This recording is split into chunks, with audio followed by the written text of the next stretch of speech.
Pork adobo. A main dish from Philippines. Serves 2. You will need 8 ingredients.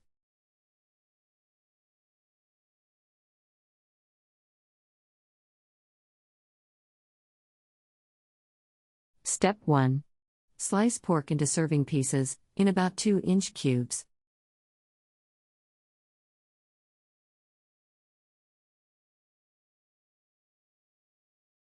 Step 2. Combine ingredients and bring to boil. Lower heat and cook at medium heat for around an hour or until pork is tender.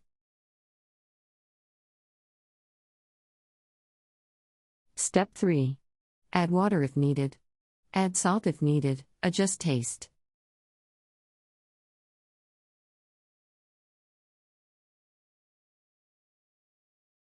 Step 4.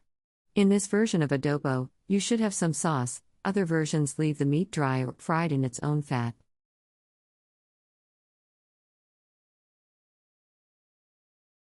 Step 5. Served with steamed rice.